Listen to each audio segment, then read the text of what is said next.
J'ai vraiment adoré ça, moi, ce côté, cette prévenance qu'il y a en permanence vis-à-vis des gens, avec, dans le plus anecdotique, la caissière de Lidl qui t'appelle Darling ou Love.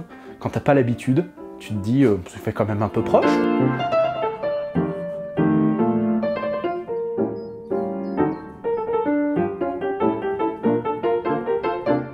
Le fait d'aller découvrir une autre culture, un autre pays, c'est pas si facile que ça. On a plein de préjugés, on a plein d'idées, on pense que, et puis en fait, au bout d'un moment, le challenge, c'est d'arriver à les oublier. Moi, au bout d'un moment, je me suis dit, allez, stop, on arrête, regarde ce qui se passe, ouvre les yeux, renseigne-toi, vois comment ils vivent, et j'ai découvert des gens qui sont adorables, vraiment, et je pense qu'ils le sont réellement.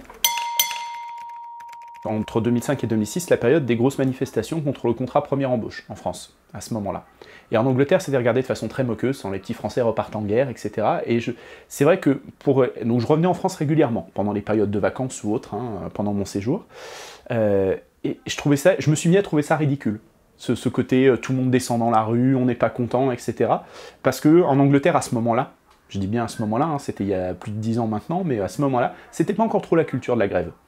Ou des gens qui vont se plaindre dans la rue, etc. Là, ça a évolué un petit peu, mais à cette époque-là, il y avait ce côté un peu kitsch, un peu ridicule, des petits Français qui vont se plaindre et qui sont jamais contents de rien, etc. C'est ce qui se disait en Angleterre. Donc ça m'a fait prendre beaucoup de recul aussi sur ce côté râleur qu'on pouvait avoir, et je me suis rendu compte que oui, on l'est quand même beaucoup. Comparé à eux, eux râlent, tout le monde râle, mais il y a toujours cette étiquette qu'ils ont et ce savoir-vivre que je trouve assez incroyable et auquel ils s'astreignent en permanence.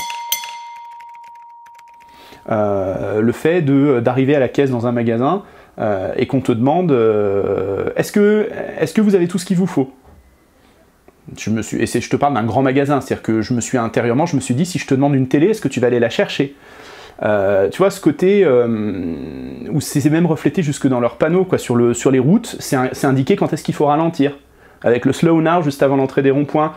Nous en France, c'est marqué caisse au-dessus des caisses. Chez eux, c'est marqué merci de payer ici.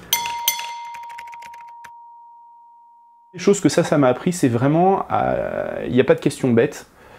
Et Dieu sait que je pense pendant mon séjour en Angleterre, j'en ai posé des questions bêtes, enfin en tout cas qui devaient paraître bêtes à la personne à qui je les posais, mais pour moi c'était important de comprendre. Dire mais pourquoi on fait ça comme ça, pourquoi le fait de... Moi c'est drôle maintenant quand je vais en Angleterre régulièrement, le fait de voir, quand je suis avec des amis, de leur dire dans le métro à Londres, je leur dis vous poussez à droite, vous laissez passer les gens qui sont pressés. Pareil quand ils attendent un arrêt de bus, ils ont tendance à s'agglutiner devant la porte, non, vous faites la queue, et surtout vous dépassez pas, parce que c'est comme ça. Et en fait c'est vraiment l'idée de se dire que les codes, quels qu'ils soient, bah, il faut jouer le jeu en fait. Pour pouvoir s'intégrer, il faut jouer le jeu, mais il faut le jouer à fond.